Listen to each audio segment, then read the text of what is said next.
سب سے میں نبڑ لوں گا. تو اپنی دعوت دے لوگوں کو.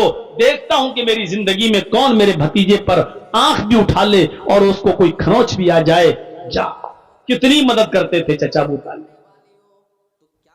لیکن جب ابو طالب کا آخری وقت آ گیا اور وہ بھی آخری مرض الموت میں جب مبتلا ہو گئے تو اللہ کے نبی کو یہ فکر ہوئی اب میرے چچا نہیں بچیں گے. ایسی بیماری ان کو لگ گئی کہ اس بیماری میں بچنا مشکل ہے. وہ آج بھی مر سکتے ہیں اور کل بھی جا سکتے ہیں. چلو اب میرے چچا کی آخری وقت میں تو کم سے کم میں جاؤں اور ان کو دین کی دعوت دے کر ان سے یہ کلمہ پڑھوا لوں. اگر میرے چچا نے کلمہ پڑھ لیا تو مجھے بڑی خوشی ہوگی. اللہ کے نبی اپنے چچا ابو طالب کے پاس جاتے ہیں لیکن کیا دیکھتے ہیں کہ یہاں اور بھی لوگ بیٹھے ہوئے ہیں. ان کی آخری موقع پر ابو جہل بیٹھا ہے, ابو لہب بیٹھا ہے, اور بھی لوگ وہاں بیٹھے ہوئے ہیں. اللہ کے نبی صلی اللہ علیہ وسلم اس موقع پر کچھ بولنا چاہتے ہیں لیکن دیکھتے ہیں کہ یہ لوگ بیٹھے ہوئے ہیں, یہ لوگ بیٹھے ہوئے ہیں. ان لوگوں کے سامنے کہوں گا تو میرے چچا کبھی اسلام نہیں لائیں گے. آپ نے چچا سے کہا کہ مجھے آپ سے کچھ تنہائی میں بات کرنی ہے. ابو طالب نے ان لوگوں کو تھوڑا سا گھر سے دور کر دیا. تھوڑا سا چلے جاؤ. وہ لوگ تھوڑا دور ہو گئے. اللہ کے نبی نے اپنے چچا سے کہا ہے چچا جان قل یا امی لا الہ الا اللہ. اے میرے چچا آخری وقت ہے, اس بیماری میں کوئی بچتا نہیں ہے. میں چاہتا ہوں کہ آخری وقت میں کم سے کم آپ لا الہ الا اللہ پڑھ لیں. اے چچا جان میری دعوت کو آپ قبول کر لیجئے. لا الہ الا اللہ پڑھ کے ایک اللہ کی وحدانیت کا, اس کی توحید کا اقرار کر لیجئے. نہیں بھتیجے کیا کہیں گے لوگ اگر میں لا الہ الا اللہ پڑھ لوں تو زمانہ کیا کہے گا. ابو طالب آخری وقت بھتیجے سے ڈر گئے اور ڈر کے کلمہ پڑھ لیا. بھتیجے نے ڈرایا جہنم سے اور وہ ڈر گئے. نہیں نہیں نہیں نہیں. اللہ کے نبی نے اب جو جملہ کہا اس کو سنو. قل یا امی لا الہ الا اللہ فی اذنی. اے چچا جان سب کے سامنے نہیں پڑھنا چاہتے مت پڑھیے, میرے کان میں کہہ دیجئے, میرے کان میں پڑھ لیجئے. بس صرف میرے کان میں اتنا کہہ دو لا الہ الا اللہ, میرے کان میں پڑھ دیجئے. میں گواہ بن جاؤں گا اور قیامت کے دن اللہ سے کہہ دوں گا اے اللہ میرے چچا نے میرے کان میں لا الہ الا اللہ پڑھا, تیری توحید کی گواہی دی. قسم ہے مجھے اپنے رب کے عزت و جلال کی, قسم ہے اس ذات کی جس کے قبضے میں محمد کی جان ہے. میں اللہ سے گواہی دے کر آپ کو بخشوا لوں گا, آپ کو جنت میں پہنچوا دوں گا. اللہ میری گواہی مانے گا اور پھر اللہ تو خود سمیع علیم ہے, وہ سننے اور جاننے والا ہے. میں اللہ سے سفارش کرواؤں گا آپ کی, آپ میرے کان میں کلمہ پڑھ دیجئے. ابو طالب نے کہا بھتیجے میں تیرے کان میں بھی کلمہ نہیں پڑھ سکتا, اس لیے کہ میں نہیں چاہتا کہ میرے مرنے کے بعد لوگ یہ کہیں کہ ابو طالب آخری وقت میں اپنے باپ دادا کا دین چھوڑ کر چلا گیا, اپنے باپ دادا کے دین کو چھوڑ دیا. نہیں, اپنے باپ دادا کے دین پہ نہیں مرا. اے محمد تیری دعوت برحق ہے, میں مانتا ہوں کہ تو سچا ہے, تو نے کبھی زندگی میں جھوٹ نہیں بولا, لیکن میں اپنے باپ اور دادا کے دین پر ہی مرنا چاہتا ہوں. اور آخر کار ابو طالب بغیر کلمہ پڑھے ہوئے اس دنیا سے رخصت ہو گئے. نہیں پڑھا کلمہ. اپنے چچا کے انتقال کے بعد محمد رسول اللہ کے آنکھوں میں آنسو آ گئے, اس بات پر نہیں کہ میرے چچا جو ہے مر گئے, آنسو اس بات پر آئے کہ میرے چچا بغیر کلمہ پڑھے ہوئے اس دنیا سے چلے گئے, لا الہ الا اللہ کا اقرار نہیں کیا, جہنم کے مستحق ہو گئے. پھر بھی ایک امید لگا کر اٹھے اور دعا کیا اللہ میرے چچا نے زندگی بھر میری حفاظت کی, دشمنوں سے بچایا, میری خدمت کی, مجھے پال پوس کر بڑا کیا. اے اللہ اس احسان کے بدلے میں تو میرے چچا کو بخش دے, اے اللہ میرے چچا کی مغفرت فرما دے. زبان سے یہ جملہ نکلا, آسمان سے جبرائیل آ گئے یہ آیت لے کر. کسی مومن کے لیے یہ جائز نہیں ہے کہ وہ کسی کافر کے لیے دعائے مغفرت کرے، کسی کافر کے لیے جنت میں جانے کی، بخشش کی اور مغفرت کی دعا کرے۔ آئے محمد 70 مرتبہ بھی اگر تو اپنے چچا کے لیے دعا کرے گا تو میں قبول نہیں کروں گا، کیونکہ تیرا چچا حالت کفر میں مرا ہے، وہ بغیر کلمہ پڑھے مرا ہے، تیرا چچا جہنمی ہے، وہ جہنم میں جائے گا۔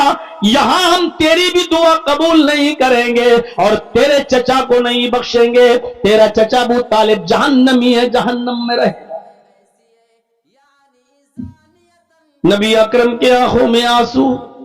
ہاں پھر اللہ نے اتنا ضرور یقین دلایا، اے محمد ابن عبداللہ، اے میرے محبوب، اے میرے حبیب، تیرا چچا جائے گا تو جہنم میں، لیکن تیری دعا کے نتیجے میں، تیرے دعا کے ثمرات میں ہم اتنا ضرور کریں گے تیرے چچا کے ساتھ کہ ہم ان کو جہنم میں سب سے ہلکا عذاب دیں گے، کیونکہ اس نے زندگی بھر تیری سیوا کی، زندگی بھر تمہاری خدمت کی، زندگی بھر تمہارا ساتھ دیا، اس کا انعام اتنا ضرور کر دے دیں گے کہ ہم جہنم میں سب سے ہلکا عذاب دیں گے۔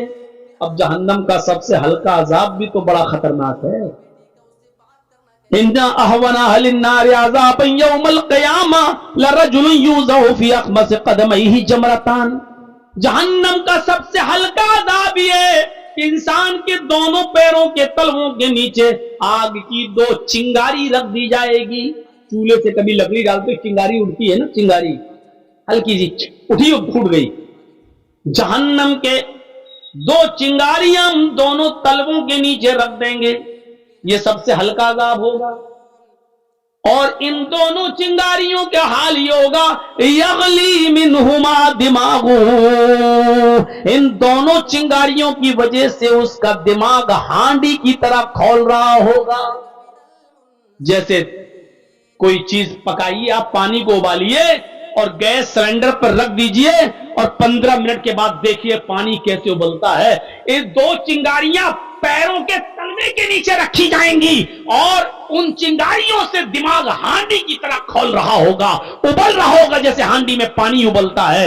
یغلی منہما دماغہ، اس کا دماغ کھول رہا ہوگا، ابل رہا ہوگا۔ میرے بھائیوں یہ سب سے ہلکا عذاب ہوگا۔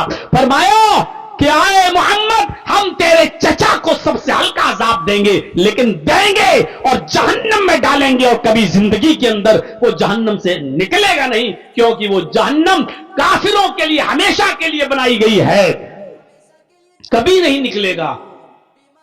وَمَأْوَاهُ النَّارُ، ہمیشہ جہنم میں رہے گا، کبھی نہیں نکلے گا۔ عذاب ہلکا کر دیں گے لیکن جہنم سے نکلے گا۔ پورے واقعے کو بیان کرنے کا مقصد کیا ہے؟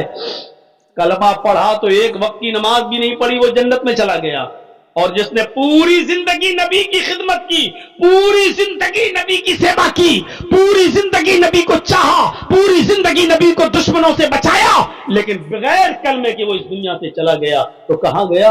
جہنم میں گیا۔ میرے پیارے ساتھیوں، افضلها قول لا الہ الا اللہ، افضل کلمہ، افضل چیز کیا ہے؟ لا الہ الا اللہ، یہ ایمان کا اعلیٰ درجہ۔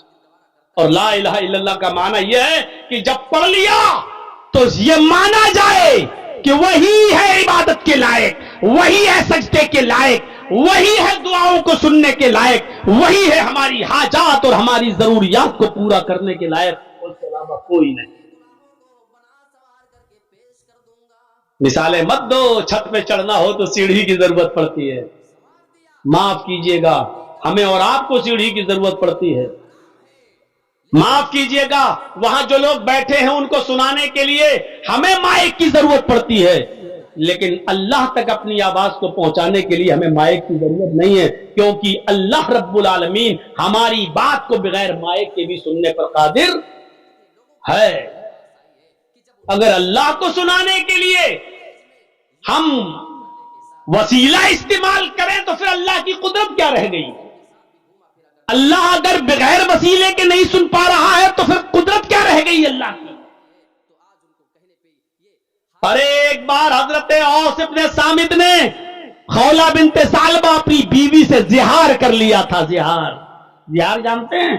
غصے میں آ کر اپنی بیوی سے کہہ دیا انت علیہ کا ظہر امی، تو مجھ پر میری ماں کی طرح حرام ہو چکی ہے، تو مجھ پر میرے ماں کی پیٹھ کی طرح حرام، جس طرح میری ماں مجھ پر حرام ہے اسی طرح تو بھی حرام، چل ہٹ، آج کے بعد ہم تیرا چہرہ نہیں دیکھیں گے۔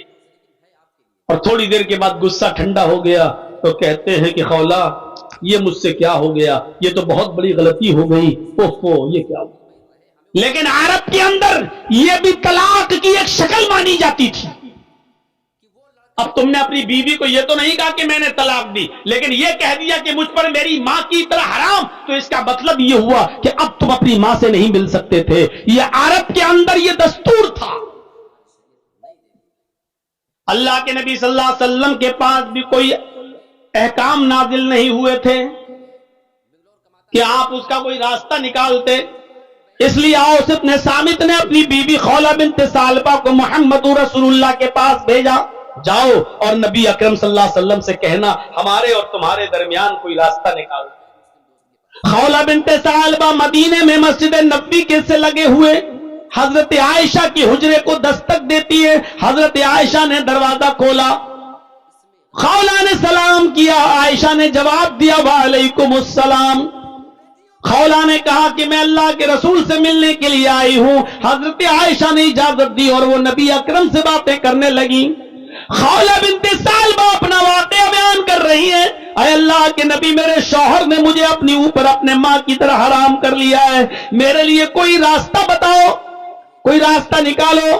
اللہ کے نبی کہتے ہیں خولہ میرے پاس کوئی راستہ نہیں ہے، تم اپنے شوہر کے لیے حرام ہو چکی ہو، تم ان سے دور رہو۔ کہا اللہ کے نبی اگر آپ راستہ نہیں نکالیں گے تو کون نکالے گا؟ فرمایا آئے خولہ جب العرش والے نے کوئی راستہ نہیں بتایا تو میں کیسے بتا دوں؟ میری طرف سے کوئی راستہ نہیں ہے، تم اپنی شوہر کے لیے حرام ہو چکی ہو۔ اس نے ضد کی، اللہ کے نبی نے بھی انکار کیا، اس نے بار بار کہا لیکن نبی نے بھی بار بار منع کر دیا کہ میرے پاس کوئی راستہ نہیں۔ ہاں یہ جملے پر غور کرنا، خولہ بنت ثعلبہ یہ باتیں نبی سے کہہ رہی ہے اور نبی خولہ بنت ثعلبہ سے باتیں کر رہے ہیں۔ حجرہ بہت چھوٹا ہے، اتنا سمجھو جیسے یہ کیمرے ہمارے یہ لگے ہوئے ہیں، یہ اور یہاں میں بیٹھا ہوا ہوں، یہ حجرہ اتنا بڑا ہے۔ حضرت عائشہ فرماتی ہیں خولہ بنت ثعلبہ اللہ کے نبی سے باتیں کر رہی تھی اور محمد رسول اللہ خولہ بنت ثعلبہ سے باتیں کر رہے تھے، خولہ بنت ثعلبہ سے باتیں کر رہے تھے۔ ان دونوں کے درمیان کیا گفتگو ہو رہی تھی، ان دونوں کے درمیان کیا باتیں ہو رہی تھی؟ لم اسمع کلامہما، خولہ بنت ثعلبہ کی اور محمد رسول اللہ کی باتیں ہم نہیں سن پا رہے تھے۔ سمجھ رہے ہیں آپ؟